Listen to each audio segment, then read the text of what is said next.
Kekeringan yang marak terjadi di Jepara menjadi salah satu tantangan yang serius, terutama di musim kemarau. Dampak kekeringan ini terutama dirasakan di daerah pedesaan, di mana banyak warga mengalami kesulitan akses air bersih dan hasil pertanian menurun. Dalam hal ini, Badan Penanggulangan Bencana Daerah atau BPBD Jepara telah menerapkan berbagai langkah untuk menangani kekeringan dan mengurangi dampaknya terhadap masyarakat. Apa saja langkah-langkahnya? Simak selengkapnya dalam dialog Jaring Asmara, Jaring Aspirasi Masyarakat Jepara berikut ini.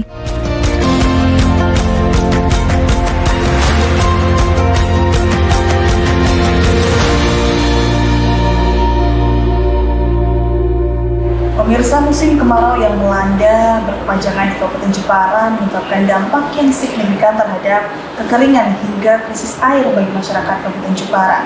Hal ini membuat warga masyarakat Kabupaten Jepara mengandalkan bantuan air bersih yang diberikan oleh pemerintah dan juga pihak terkait, bahkan dari pihak swasta.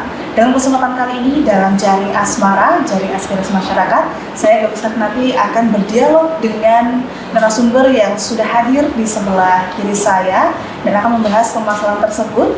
Ada yang pertama, ada Gus Hais, selaku anggota DPRD Kabupaten Jepara. Gus Hais, apa kabar? Kabar baik, Mbak Galuh. Alhamdulillah. Kemudian juga ada Pak Ali Wibowo, selaku Seksi Bagian Rehabilitasi Rekonstruksi BPBD Kabupaten Jepara. Pak Ali, kabar sehat? Alhamdulillah, sehat selalu. Sehat ya Pak, tetap semangat hari ini. Semangat, insya Allah. Masih pagi ya Pak ya.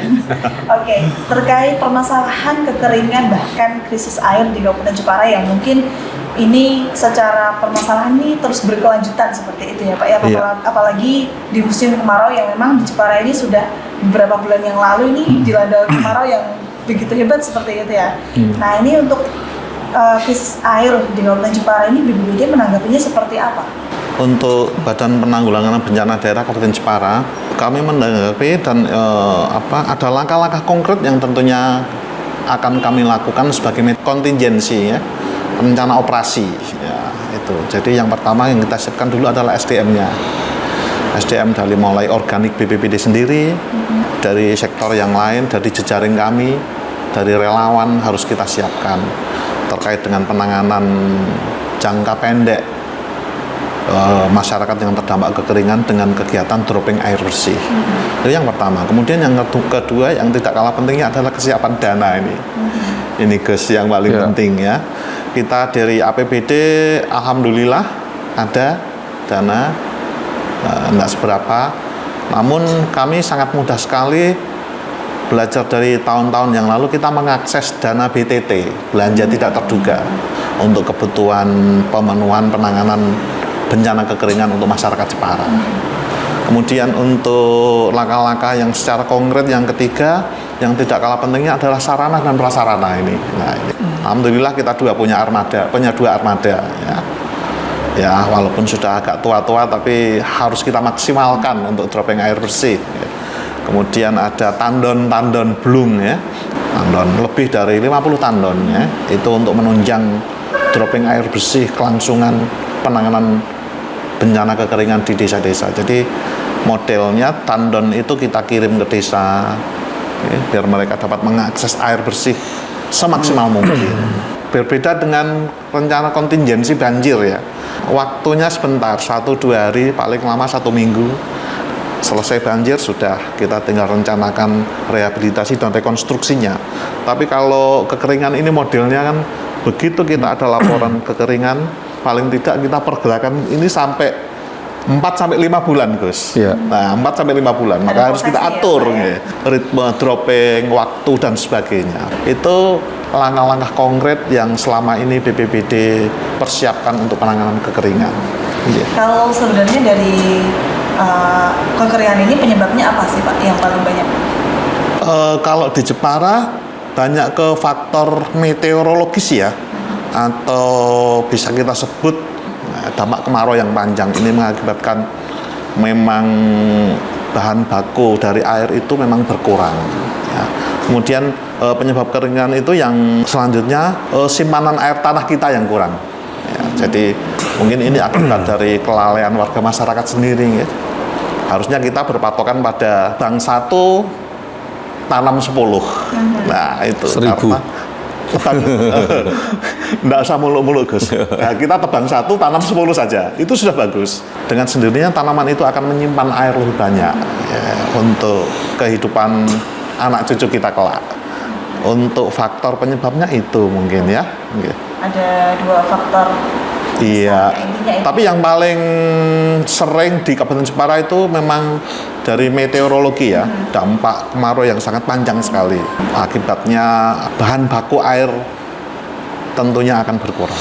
Bahkan mungkin tidak ada, iya betul. Nah ini kalau dari DPRD sendiri bisa melihat adanya kekeringan yang ada di Kabupaten Jepara ini seperti apa?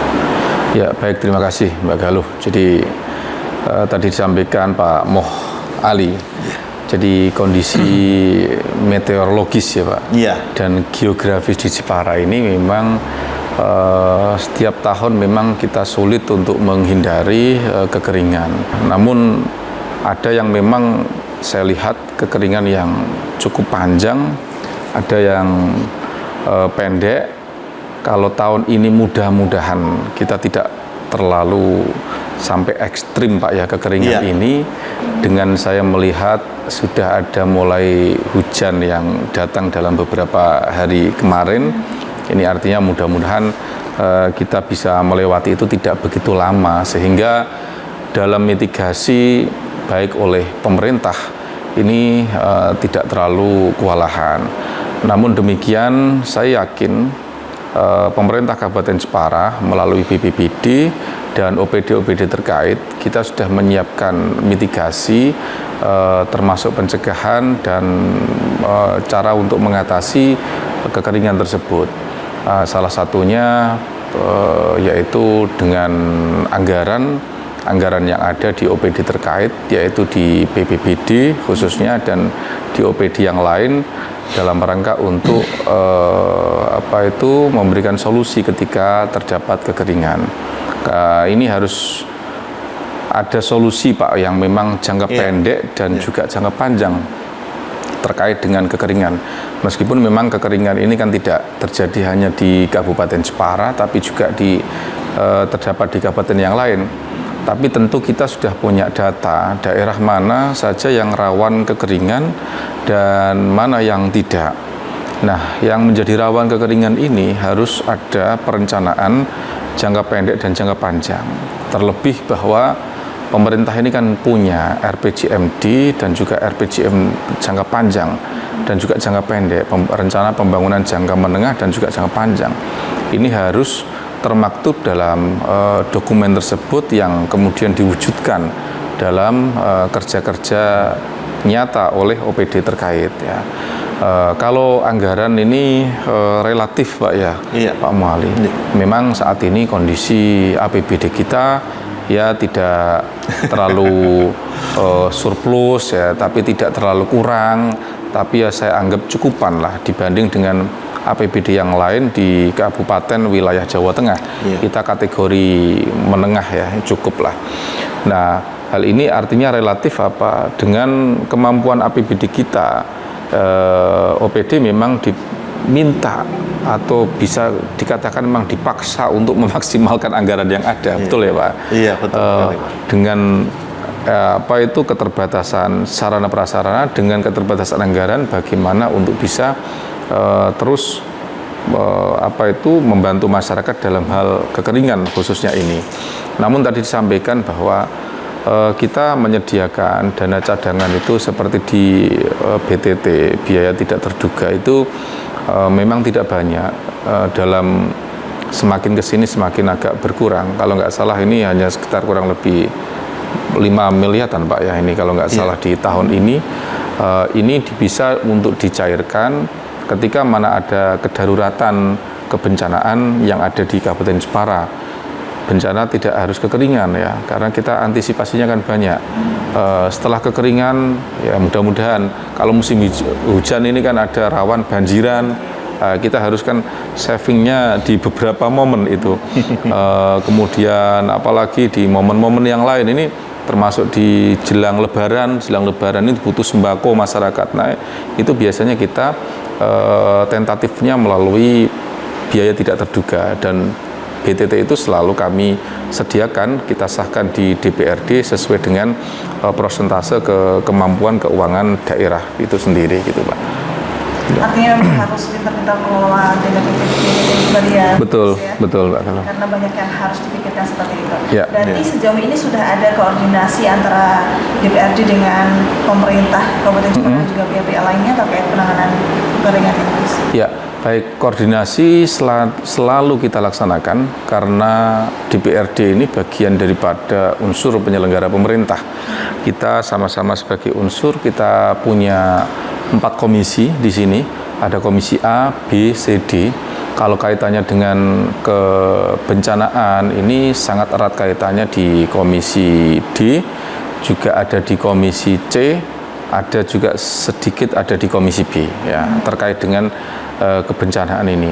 Nah, setiap periode kita selalu melaksanakan rapat kerja dengan OPD-OPD terkait, termasuk dengan BPBD di komisi Pak ya. Kita selalu kerja, kita evaluasi permasalahan-permasalahan, penyerapan anggaran, kendala dan lain sebagainya, sehingga kita ingin setiap periode ini kita mengetahui persoalan-persoalan yang terjadi.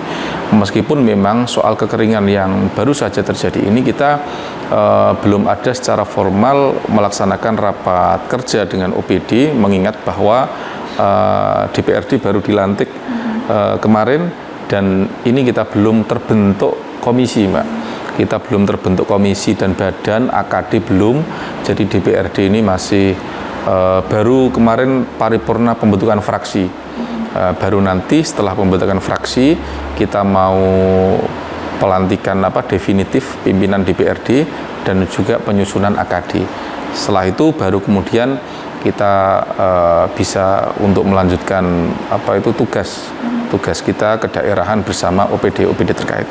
Namun di rapat formal tersebut kita selalu koordinasi dengan BPBD baik secara langsung maupun by telepon terkait kondisi yang ada di daerah, apalagi khususnya di dapil saya Pak, di Ujung Pandan ini yang setiap yang saat ini kekeringan lumayan. Tadi malam saya di WA butuh butuh air di RT berapa itu kekeringan, sudah beberapa hari nggak ada air. Itu juga kami sampaikan kepada pihak terkait agar untuk bisa di drop air. Nah, kita sifatnya saat ini memang kondisi jangka pendeknya bisa seperti itu. Kita mana-mana daerah yang menjadi rawan kita prioritaskan untuk bantuan air itu sendiri. Nah, ini sebatas koordinasi yang kami bangun antara DPRD dan OPD terkait, karena fungsi kami DPRD ini adalah untuk memperjuangkan aspirasi masyarakat. Jadi sudah benar ketika masyarakat menyampaikan ke DPRD, Pak Dewan tolong ini daerah kami kekeringan. Selanjutnya kami DPRD meminta bantuan kepada OPD terkait dengan BPBD. Tidak hanya BPBD saja tugas ini, kami juga dengan BUMD Pak PDAM ya. PDAM juga siap untuk membantu dalam hal membantu air bagi masyarakat. Beberapa kali kami juga minta bantuan kepada PDAM untuk bisa dikirim, karena yang memiliki mobil tangki di Jepara ini ada beberapa, salah satunya memang BPBD, PDAM, terus apa lagi Pak? Itu ya? Damkar ada. Untuk kebutuhan mereka sendiri. Betul, ya. Nggak boleh kita ganggu. Ya, betul. Terus selain daripada itu, kami juga secara sukarela, secara sukarela memberikan bantuan air kepada mereka di luar itu. Kadang seperti kemarin di Pancor kekeringan, saya beli air tangki sendiri karena di masyarakat kan ada usaha-usaha air bersih ya. Saya beli, mereka kemudian saya kirim ke masyarakat yang membutuhkan. Nah, jadi banyak cara sebenarnya yang secara jangka pendek ini yang bisa kita koordinasikan untuk membantu masyarakat. Nah, masalah jangka panjang tentu kita harus dirumuskan bersama. Salah satunya penyerapan air ini yang memang sangat perlu. Saya sering beberapa kali ke luar kota, bahkan yang terakhir kemarin saya di Jakarta bersama teman-teman orang dari luar kabupaten, itu mereka menyampaikan Jepara kok panas ya gitu. Jepara kok panas ya. Coba lihat ini Jakarta, meskipun di kota itu pepohonan itu sangat banyak sekali, rimbun sekali, banyak sekali. Tapi coba lihat seperti di Jalan Pemuda, Jalan Kartini, ya, meskipun memang baru selesai pembangunan City Walk ya kemarin, tapi penghijauan di Kabupaten Jepara ini masih terus harus kita genjot, kita evaluasi, ya. Tidak hanya di desa, tapi justru kemudian di kota-kota ini perlu sekali, termasuk daerah-daerah yang rawan kekeringan, seperti di Ujung Pandan, kemudian di daerah-daerah pesisir itu lumayan juga, Kali Malang ya, atau Kedung Malang itu langganan itu. Nah, itu dan daerah-daerah yang lain itu kan kita lihat kan panas itu, panas dan kurang rimbun dalam penghijauan. Maka ini juga perlu kerjasama semua pihak, bukan hanya pemerintah tapi masyarakat semuanya, baik manfaat untuk jangka pendek maupun jangka panjang untuk anak cucu kita nanti. Oke. Intinya masalahnya sangat kompleks dan solusinya juga sebenarnya sudah ada ya Pak ya, tinggal bagaimana penerapannya seperti itu. Ya, ya. Nah ini sebenarnya kalau tadi disebutkan di beberapa wilayah sudah terdampak kekeringan. Ada datanya nggak Pak ini terkait daerah mana saja dan berapa yang terdampak? Iya ada. Jadi untuk total masyarakat Jepara yang terdampak itu ada 2032 KK sekabupaten Jepara. Kemudian untuk jumlah jiwanya di angka 5.966 jiwa. Itu total di sekabupaten Jepara, termasuk ada di Kecamatan Donorojo, itu di Desa Celereng dan Sumberjo, kemudian untuk di Kecamatan Keling itu ada di Desa Kunir, kemudian di Kecamatan Kaliombo. Ini luar biasa Gus, Kaliombo ini. Ya, betul. Permintaan terus, dan selalu insya Allah kita setelah terjadwal kita dropping secara rutin. Nah ini. Ya, itu kira-kira contohnya seperti itu, ada di Kedung Malang seperti yang disampaikan Gus Jais tadi, di Ujung Pandan juga sudah mulai nampak. Nah, tentunya ini kami juga harus persiapan lebih intens lagi Mbak ini ya, karena tidak tertutup kemungkinan kecamatan-kecamatan atau desa-desa lain-lain nanti akan merambah pastinya begitu. Oh yang paling parah di daerah mana Pak? Untuk sementara ini kalau menurut pengamatan dari BPBD Jepara termasuk di paling utara Gus, Celereng Sumberjo itu luar biasa. Jadi kemarin kami dropping hari itu 2 tangki 10.000 liter ke arah Sumberjo.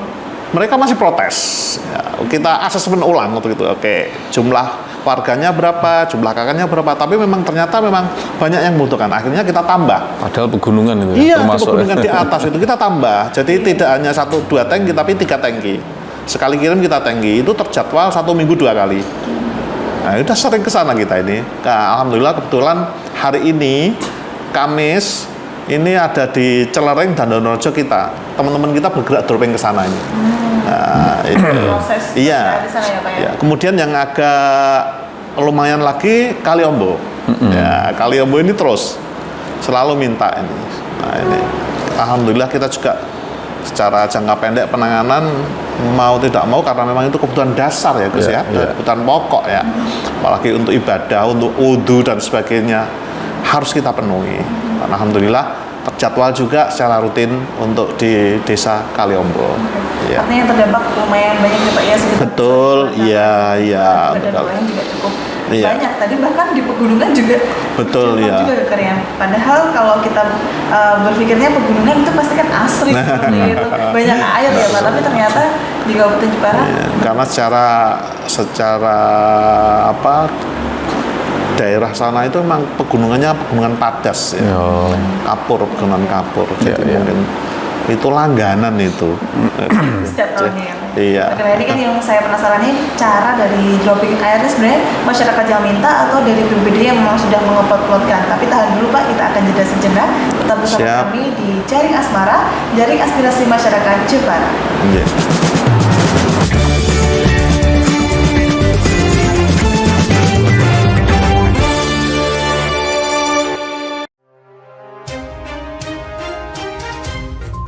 Inilah ketiga anggota komplotan pencuri spesialis pecah kaca mobil setelah melakukan penggelapan 20 sepeda motor dan 2 unit mobil dengan modus retal.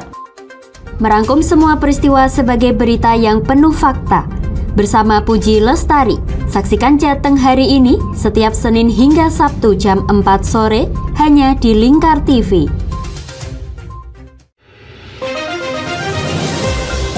Modus kedua pelaku ini berpura-pura kehabisan bahan bakar kendaraan. Setelah pelaku dibantu, mereka kemudian melakukan kekerasan dan mengambil paksa sepeda motor korban. Saat tiba di lapangan terbang Okbab, rombongan langsung dihadang 5 orang yang mengaku sebagai anggota KKB. Yakni melakukan bujuk rayu kepada korban yang merupakan santriwati pada momen kegiatan belajar mengajar khusus. Menyajikan informasi-informasi hangat dan terpercaya bersama Kabar Indonesia setiap Senin hingga Sabtu jam 7 pagi hanya di Lingkar TV.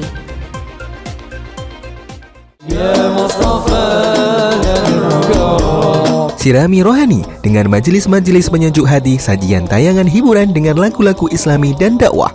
Halal, bersih, dimakan maka hasilnya akan bagus. Kami hadir dalam Majelis Nusantara setiap hari pukul 7 malam sampai jam 12 malam hanya di Lingkar TV.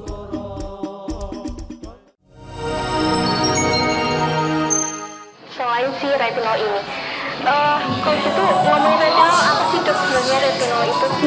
Bagus sih programnya. Yang saat ini ya kayaknya sudah beberapa tahun yang Wah, boleh banget nih ditonton setiap hari. Meanwhile,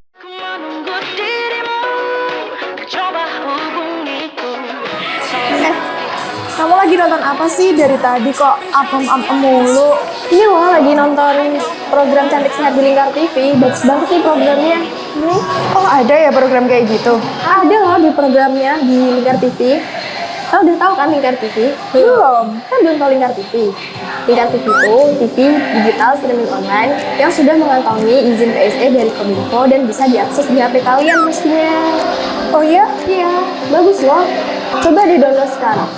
Bentar deh, aku tak coba download dulu. Iya.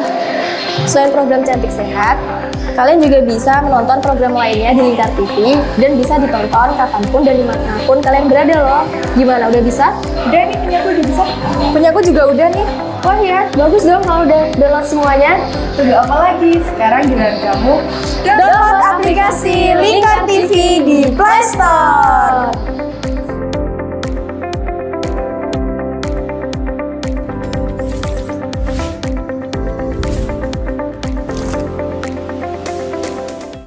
Berpuluh-puluh tahun kita bangsa Indonesia telah berjuang untuk kemerdekaan tanah air kita.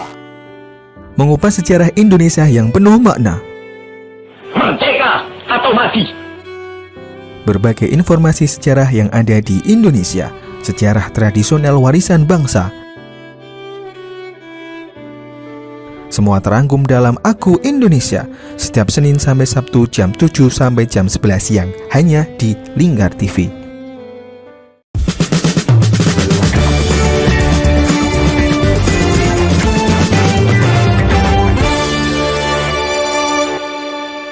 Pemirsa Lingkar TV, Anda masih menyaksikan dialog Jaring Asmara, Jaring Aspirasi Masyarakat Jepara, dan masih bersama kedua narasumber yang nantinya masih akan berdialog mengenai masalah kekeringan yang ada di Kabupaten Jepara ini. Dan kami juga membuka pertanyaan bagi warga Jepara juga pemirsa yang ingin bertanya atau memberikan masukan untuk pemerintahan Kabupaten Jepara ini, khususnya terkait air bersih atau kekurangan air atau kekeringan yang ada di Kabupaten Jepara ini, melalui Instagram kami @lingkartv. Dan nanti akan saya bacakan dan akan langsung dijawab oleh para narasumber yang telah hadir di samping saya ini. Dan kami akan melanjutkan dialog tadi ke Pak Ali ya Pak ya. Siap. Terkait proses dropping air ini, sebenarnya memang permintaan dari masyarakatnya atau memang sudah diplotkan dari BPBD sendiri? Ya, dua-duanya Mbak. Ya. Jadi dua-duanya. Kami punya peta daerah rawan bencana, yang tentunya itu selalu kami monitoring. Ya. Kami ada alokasi untuk monitoring. Sampai hari ini sejauh mana sumber air yang ada di sana, yang ada di daerah terdampak, yang ada di daerah yang potensial untuk kekeringan, itu kita monitoring. Kalau memang dari hasil monitoring memungkinkan untuk di dropping, kita dropping. Kita selesaikan, kita tanggulangi. Berikut juga ada yang dari permintaan dari masyarakat. Kita punya sosmed, punya Facebook, punya Instagram, Kita ada Pusdal Op 24 jam BPBD Kabupaten Jepara, yang tentunya itu ada yang piket 24 jam ya. Apapun permasalahan masyarakat terkait dengan kebencanaan selalu kita tangkap. Termasuk dalam hal ini adalah penanganan kekeringan. Tidak hanya pemerintah desa, Gus, dari masyarakat manapun kita tangkap dan secepatnya kita tidak lanjuti. Kita punya SOP, standar operating procedure untuk penanganan kekeringan. Jadi apabila memang ada laporan, kita tangkap, secepatnya kita akan melakukan asesmen, datang ke desa tersebut, datang ke lokasi tersebut, daerah mana yang terdampak, berapa jiwa, berapa KK yang terdampak. Setelah itu nanti baru kita bisa putuskan, oh ini harus di dropping berapa tangki, oh harus di dropping berapa kali, gitu. Kita juga mengkaji sebetulnya selain itu dampak dari kekeringan itu yang potensial apa, selalu kita cermati. Nah, kita simpan itu apabila terjadi hal-hal yang tidak kita inginkan, misalnya terkait dengan dampak kesehatan, dampak perekonomian. Apabila terjadi dampak kesehatan, kita akan koordinasi dengan dinas kesehatan, puskesmas tempat, ada dinas kesehatan, bagaimana supaya dampak tersebut tidak terlalu jauh, ada berpenyakit diare mungkin, agar dampak kekurangan air, saluran pernafasan, saluran pencernaan, kita koordinasikan. Demikian untuk hampir sebagian besar itu berbentuk laporan ya dari masyarakat. Jadi setelah kita asesmen, kita ketemu jumlah jiwa, kita perkirakan, kita dropping secara rutin berkala.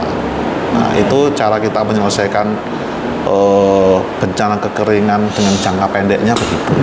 Iya. Artinya selain ada prioritas dari BPBD juga dari masyarakat juga yang meminta juga ya, Pak? Iya, betul, ada Kalau biasanya dari masyarakat meminta, misal hari ini minta dropping air, maksimal tuh sampai ke masyarakat berapa hari, Pak? 2 hari sudah bisa kita laksanakan. Jadi misalnya pagi ini minta, hari ini kita asesmen, besok pagi langsung kita jadwalkan. Oh gitu. Iya, langsung kita ada pergerakan. Karena nggak bisa lama-lama ya, Pak. Betul, kebutuhan air kan mendesak. Iya. Kebutuhan. Kemarin dari Celereng begitu, Gus. Jadi dia mereka Pak, kalau dirasa 2 tangki kurang. Jadwalnya padahal Senin dan Kamis. Selasa kemarin kita kirim ke sana 1 tangki untuk memenuhi 1 RT yang ada di sana. Nah, itu contohnya begitu. Berarti cepat ya, Pak ya, prosesnya ya? Insya Allah mudah-mudahan kami diberikan kesehatan agar bisa melayani masyarakat dengan baik. Begitu, Gus. Ya, doa kami begitu. Nah ini kalau membahas mengenai masyarakat juga pasti dari DPRD juga sering ke lokasi ya, Gus ya? Ya, sering Mbak, sering. Seperti apa? Ya, jadi dalam penyaluran bantuan air biasanya yang sukarela dari saya sendiri, biasanya kalau waktu luang saya ikut mendistribusikan secara langsung, ikut ke lapangan seperti di Ujung Pandan, kemudian di Desa Pancur, dan di tempat lain saya terjun langsung ke masyarakat. Dan sekaligus memang itu sebagai media saya sebagai DPRD ingin melihat secara langsung sejauh mana persoalan yang terjadi dan kemudian kendalanya, serta mencari solusi bagaimana untuk mengatasi itu agar tidak terjadi lagi ke depan. Nah, setelah kemudian kami telusuri, ada beberapa faktor persoalan yang sebabnya berbeda-beda. Seperti di Pancur sama di Ujung Pandan, penyebabnya berbeda. Seperti di Ujung Pandan ini memang katanya untuk di sana sumur itu airnya rasanya tuh beda ya, Pak. Iya. Tidak seperti Payo begitu mungkin. Tidak seperti air-air dari daerah sini pegunungan. Ya. Terus persoalan di Ujung Pandan itu terkait juga dengan air pump yang sampai sana sudah tebiar mati, mati hidup, jadi tidak maksimal. Nah, ini karena dari sumber PAM itu, dari PDAM itu jauh sekali muternya itu, sampai katanya sampai di Kedung baru kemudian sampai di situ, sehingga itu aliran muara terakhir itu, sehingga itu dia dapat sisa-sisa atau bahasa Arab asobah ya, dia dapat sisone tok air itu di Ujung Pandan. Nah, sehingga kemarin kita dengan PDAM kita evaluasi, Pak, ini gimana solusinya kalau begini? Kasihan Ujung Pandan menjadi korban terus. Akhirnya ini disambung pipa langsung dari penyambungan itu dari daerah Mbugu kemudian ke Karanganyar langsung ke Ujung Pandan. Dan mudah-mudahan sudah selesai karena di akhir tahun kemarin proyek itu diproyeksikan selesai. Mudah-mudahan bisa mengatasi. Kami akan mengadakan rapat kerja nanti. Meskipun ini tadi malam saya mendapat masih aduan dari warga Ujung Pandan terkait dengan air. Nah, berarti masih ada yang belum beres ya. Kemudian di Pancor, sumur bor yang melalui Pamsimas atau apa itu jumlahnya itu termasuk paling banyak itu di Mayong, Pak. Tapi pengelolaannya yang kurang maksimal ya. Ini saya mohon lah, saya kemarin ngomong ke pihak sana agar dikelola dengan baik. Contoh kasus yang ada di Rajakwesi, dulu sama kejadiannya, selalu setiap musim kemarau kita selalu yang pertama minta dropain air itu dari BPBD, dari mana-mana itu dulu. Sekarang kita sudah 2 tahun, 3 tahun, berapa ya, kurang lebih 5 tahunan kita sudah hampir sudah nggak pernah. Itu karena apa?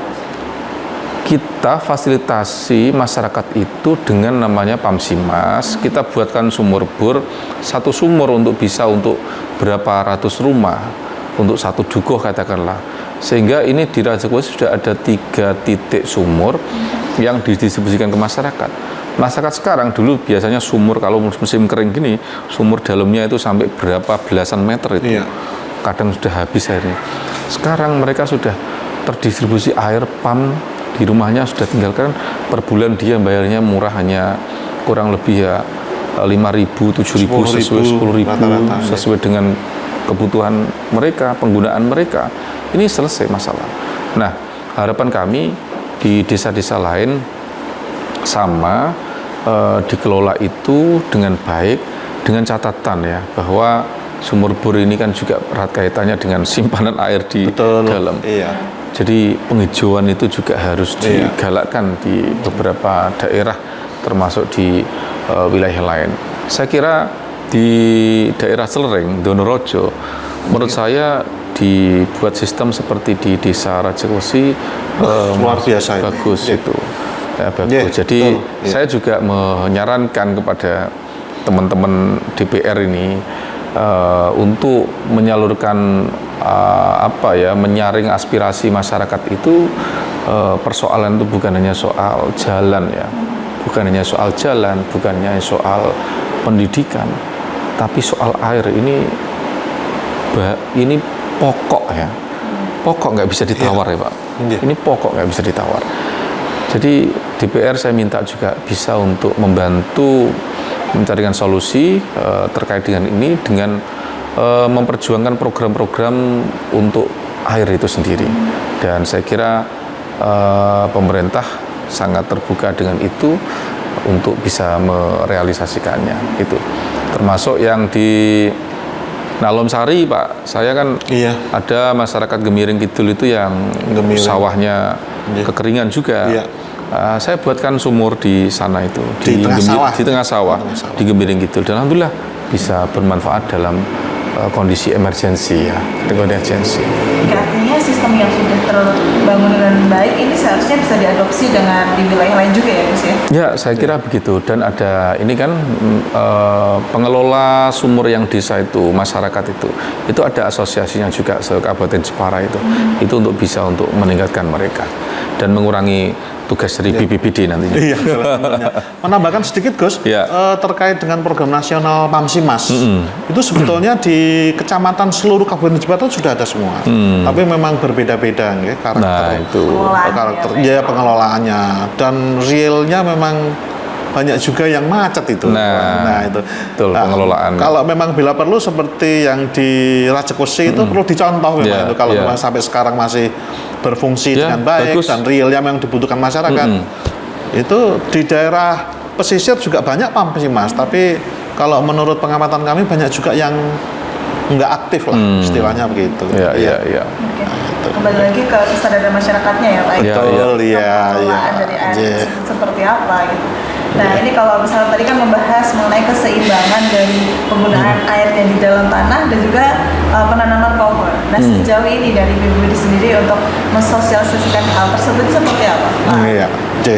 Jadi itu memang tidak semudah orang membalikkan telapak tangan ya, merubah pola pikir, merubah mindset masyarakat itu memang butuh waktu yang sangat panjang sekali. Kami tetap berusaha, jadi kami punya program Desa Siaga Tangguh Bencana yang selalu, apalagi itu selalu tiap tahun pasti ada. Itu pasti kita sosialisasikan seperti itu, ya. Kita sosialisasikan seperti itu. Jadi melalui penyuluhan-penyuluhan, sosialisasi, sosialisasi baik dari medsos dan sebagainya. Kita selalu ada pergerakan. Yang intinya simpanan air tanah bagaimana supaya tidak berkurang, bahkan harus bertambah ini. Ya, begitu juga mungkin kebijakan-kebijakan yang ada di pemerintah sendiri mungkin ya. Jadi terkait dengan penyerapan air tanah, kalau model pembangunan diusahakan nggak pakai cor lah, agar kalau ada hujan air selalu meresap, bisa disimpan, di situ ada tanaman, ada tumbuhan begitu, jadi mereka bisa menyimpan. Tapi kalau sudah misalnya satu perkampungan ini banyak yang sukses, kemudian halaman rumahnya sudah dicor semuanya, itu air tidak akan bisa meresap. Nah, itu juga akan ada pengaruhnya ya terhadap simpanan air tanah, tentunya begitu. Ya. Karena mindset masyarakat sekarang kalau misal rumahnya bersih ya berarti rata. Iya betul. Tapi di sisi lain ya efek jangka panjangnya itu betul. Ya, Pak, ya? Iya sangat besar sekali. Bukan hanya masyarakat tapi juga pemerintah juga. Iya haruslah begitu, karena memang sesuai dengan undang-undang kebencanaan, penanganan kebencanaan itu kan memang secara pentahelik ya, tidak hanya BPBD saja. Jadi tidak ada unsur pemerintah ya, unsur dunia usaha, akademisi, media juga loh. Panjenengan harus bertanggung jawab juga loh tentang penanganan kebencanaan itu. Iya gitu. Nanti kalau nanti kalau suatu saat ada bencana bisa dikoleng dari Lingkar ini untuk ikut dalam bareng-bareng menangani kebencanaan. Begitu ya, Pak. Siap ya Mas ya. Oke. 24 jam Pak, siap. Oke.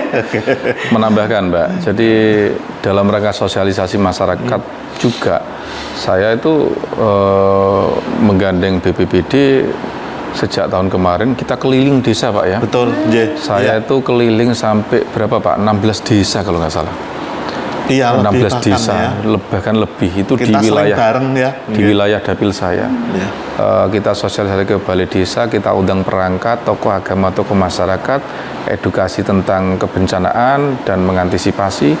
Dan kami harapkan termasuk pembentukan desa siaga. Desa siaga tangguh bencana. Desa siaga tangguh bencana. Alhamdulillah saya ikut hadir keliling di situ, khususnya di daerah saya, Mayong, Nalum Sari, Welahan. Nah, harapan kami yang mendapatkan edukasi itu untuk terus teruskan kepada masyarakat yang lainnya gitu. Oke, artinya memang actionnya ini sebenarnya sudah ada ya, Iya.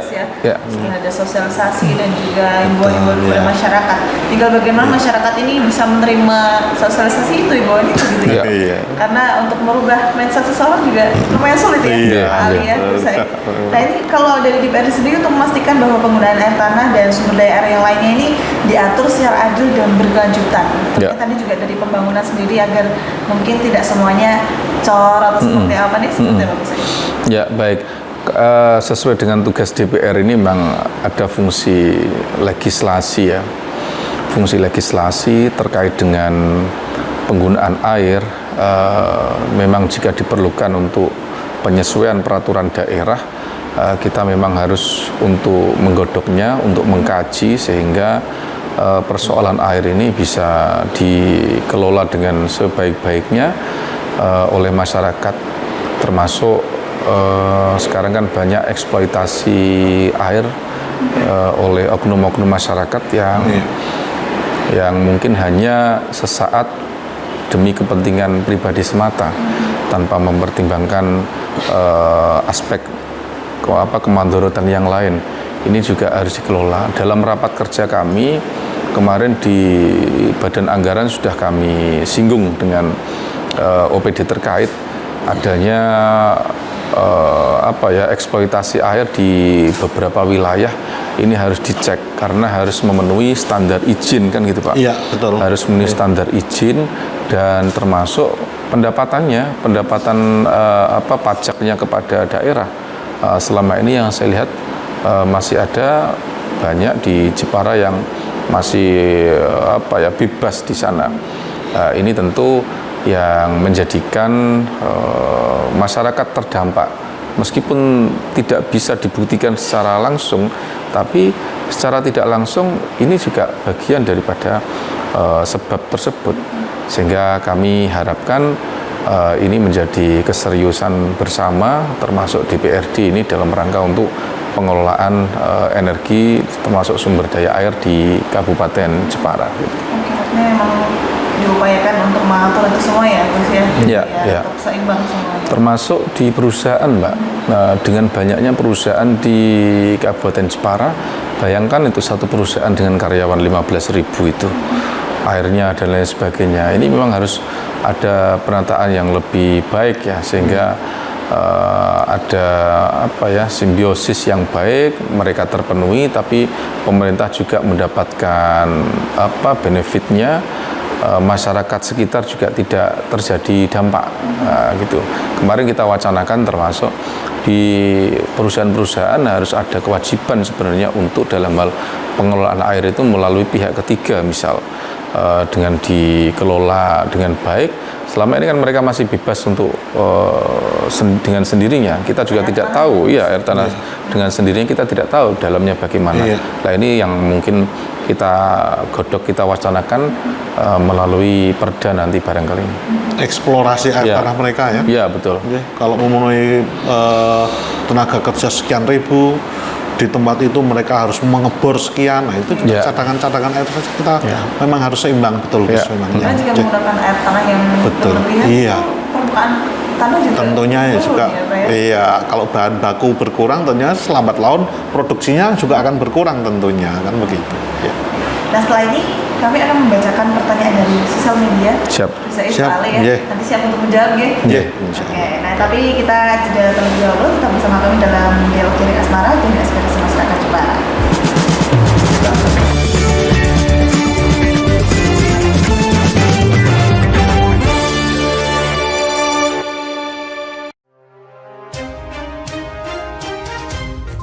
Inilah ketiga anggota komplotan pencuri spesialis pecah kaca mobil setelah melakukan penggelapan 20 sepeda motor dan 2 unit mobil dengan modus retal. Merangkum semua peristiwa sebagai berita yang penuh fakta. Bersama Puji Lestari, saksikan Jateng hari ini setiap Senin hingga Sabtu jam 4 sore hanya di Lingkar TV.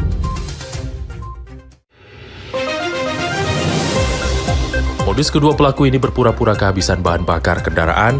Setelah pelaku dibantu, mereka kemudian melakukan kekerasan dan mengambil paksa sepeda motor korban. Saat tiba di lapangan terbang Okbab, rombongan langsung dihadang 5 orang yang mengaku sebagai anggota KKB.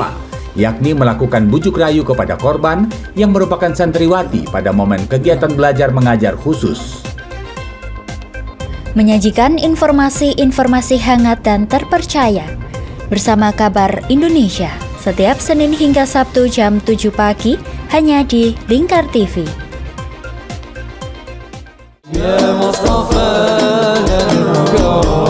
Sirami rohani dengan majelis-majelis penyejuk hati, sajian tayangan hiburan dengan lagu-lagu Islami dan dakwah. Halal, bersih, dimakan maka hasilnya akan bagus. Kami hadir dalam Majelis Nusantara setiap hari pukul 7 malam sampai jam 12 malam hanya di Lingkar TV.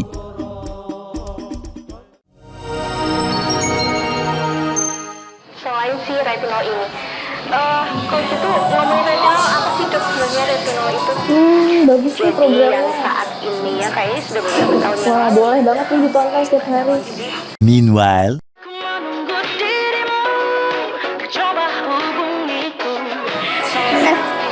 Kamu lagi nonton apa sih dari tadi kok apem-apem mulu?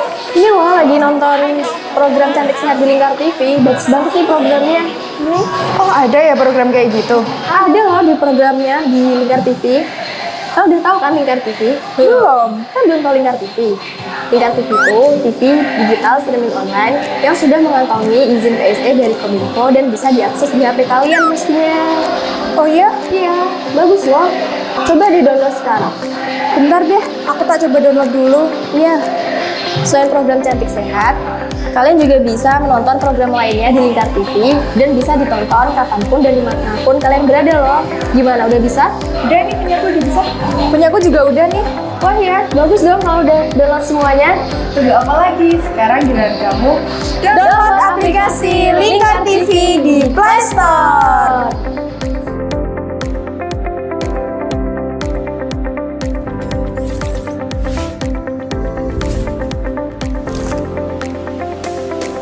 Bersama saya Galus Karkinanti dalam Sapa Jateng Lingkar TV. Melintas di daerah Sukolilo dikejar sama petugas bea cukai, ketangkap. Membahas dan menyuguhkan beragam potensi dari berbagai daerah di Jawa Tengah, ditemani narasumber-narasumber handal di bidangnya. Pencegahan dari awal mulai dari perilaku hidup bersih sehatnya juga harus dijaga seperti itu. Kami siap menyapa Anda dalam Sapa Jateng. Setiap Selasa jam 11 siang, hanya di Lingkar TV.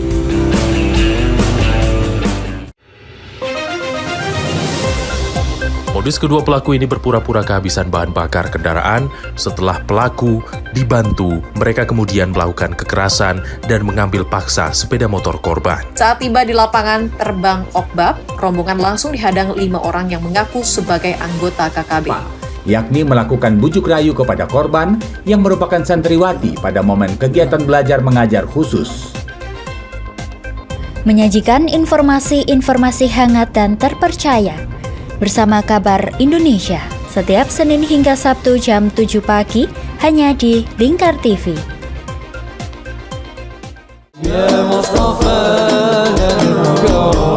Sirami rohani dengan majelis-majelis penyejuk hati, sajian tayangan hiburan dengan lagu-lagu Islami dan dakwah.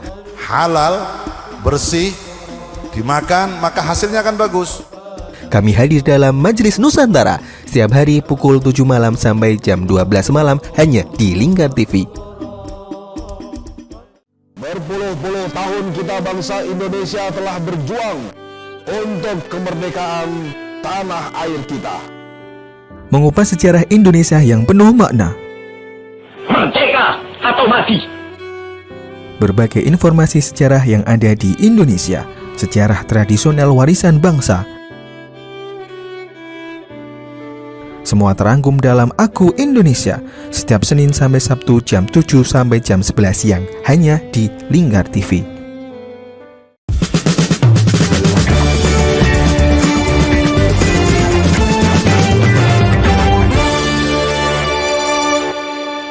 Pemirsa Lingkar TV, Anda masih menyaksikan dialog Jaring Asmara, Jaring Aspirasi Masyarakat Jepara, dan masih bersama kedua narasumber yang nantinya masih akan membahas mengenai kekeringan dan juga krisis air di Kabupaten Jepara ini. Dan sesuai dengan janji saya tadi ya Pak ya, saya akan membacakan pertanyaan dari masyarakat yang sudah masuk melalui sosial media Instagram kami. Ini yang pertanyaan pertama dari @agungjayadi.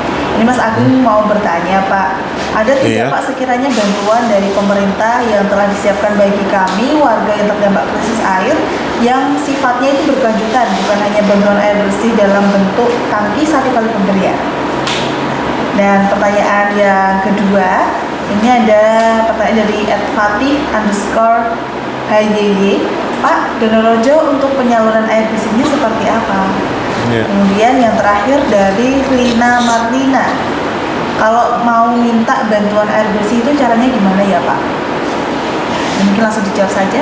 Siap, ya. Oke, baik. Terima kasih, pertanyaan yang bagus sekali ini Mbak ya.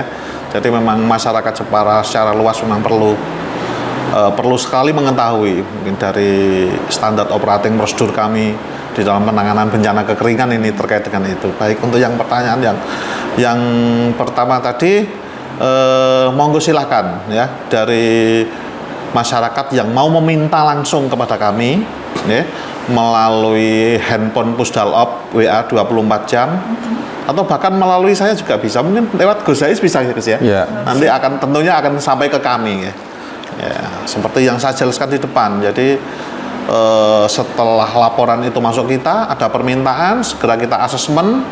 Setelah asesmen, saat itu juga kita rencanakan penjadwalan dropping air bukan hanya satu kali dropping, karena kebutuhan air itu kan setiap hari ya, bukan hanya satu hari itu tentunya, dan kami harus penuhi semua itu. Nah, itu. Jadi kita jadwalkan dropping secara berkala. Kalau memang masyarakat membutuhkan kita sekali dropping di suatu lokasi itu 3 tanki, kita penuhi.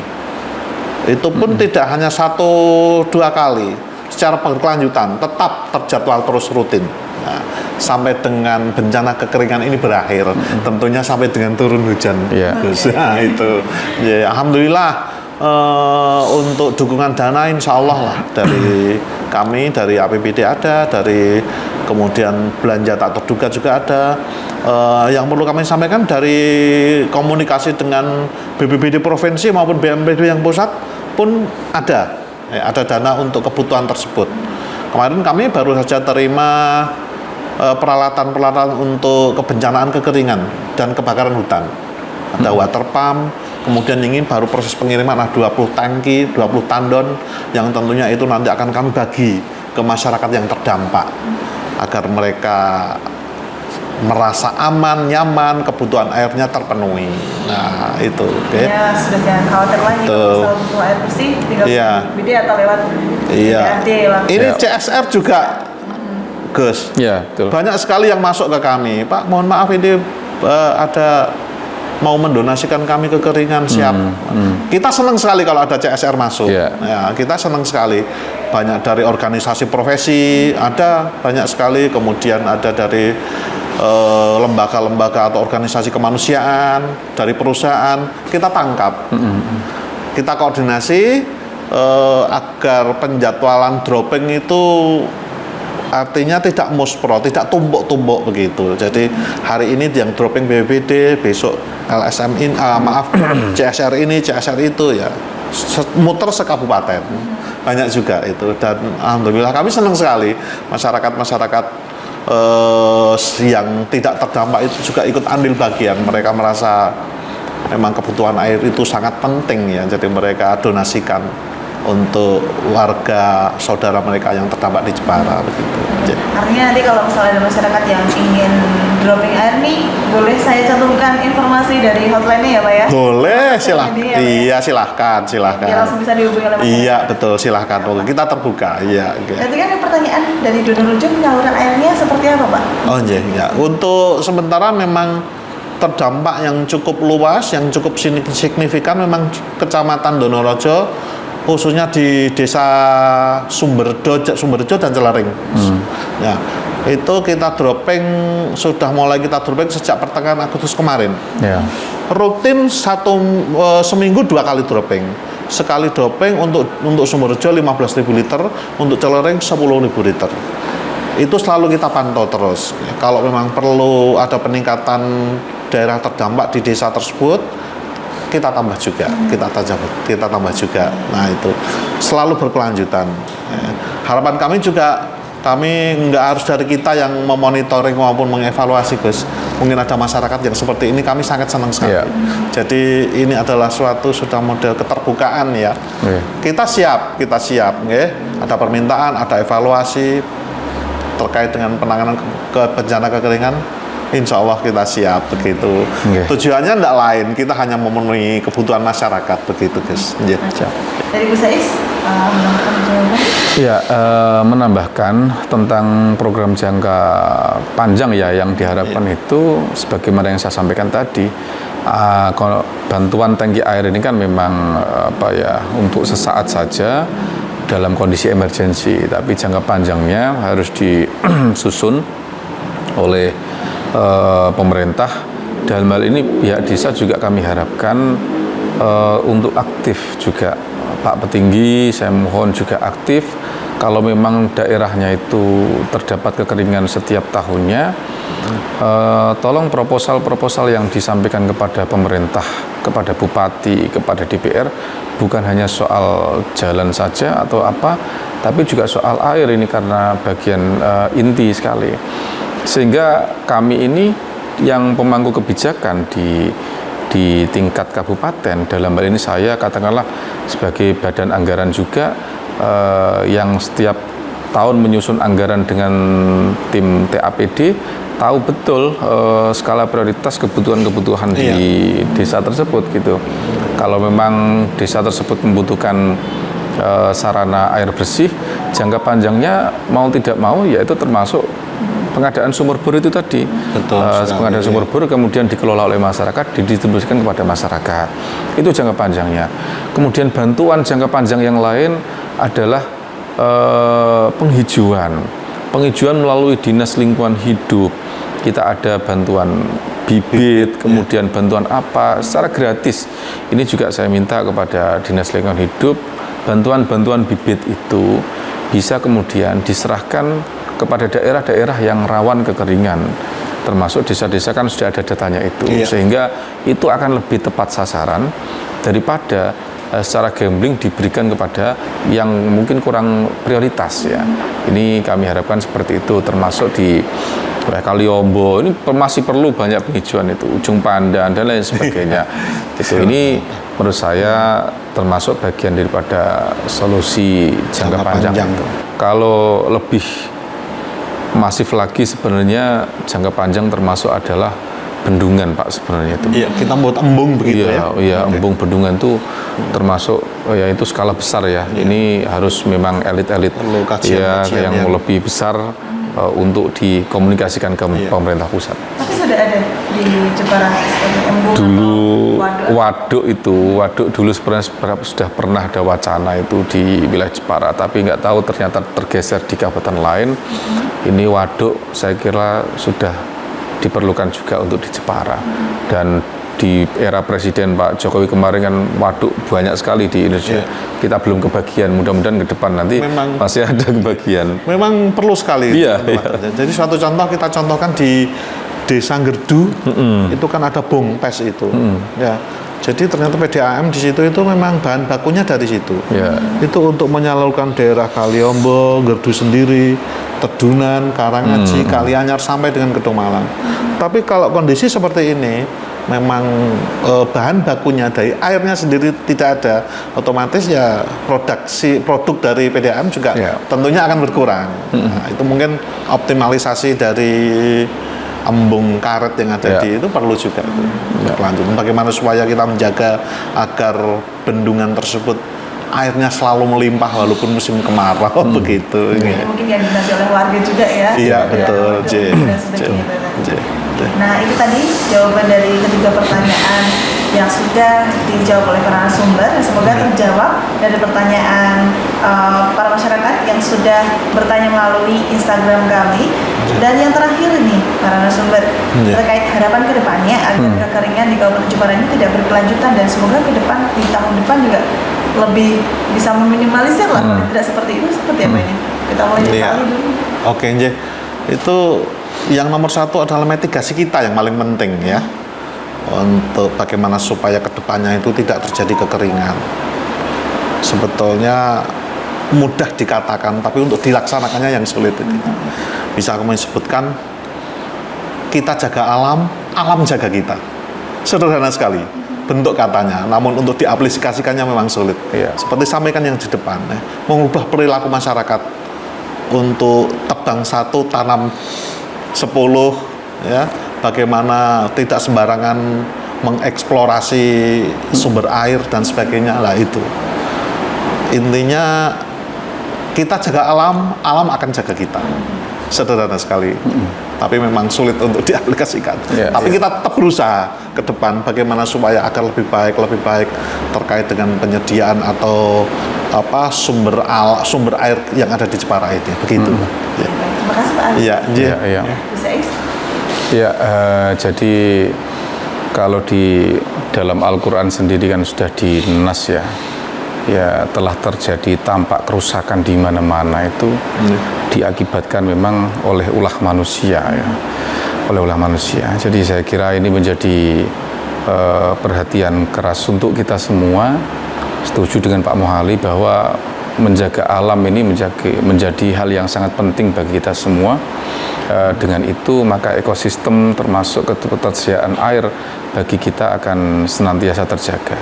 Kaitannya dengan program-program pemerintah, saya kira tinggal komitmen kita Pak DPRD dan juga pemerintah kabupaten untuk kemudian mengeksekusinya sesuai dengan wilayah prioritas desa-desa yang sudah disampaikan tadi, gitu. Terima kasih Pak Andi juga Gus Saiz sudah dialog dengan kami. Semoga nantinya dari dialog ini bisa menjadi wawasan oleh masyarakat Kabupaten Jepara dan juga Lingkar TV untuk nantinya dari permasalahan tadi ke depan ada solusi yang efektif yang bisa untuk meminimalisir adanya kekeringan di Kabupaten Jepara. Dan akhirnya saya Galus Kinanti beserta kerabat kerja yang bertugas pamit dari hadapan Anda. Terima kasih telah menyaksikan Dialog Jaring Asmara, Jaring Aspirasi Masyarakat, dan terus saksikan Dialog Jaring Asmara hanya di Lingkar TV. Sampai jumpa di episode-episode selanjutnya.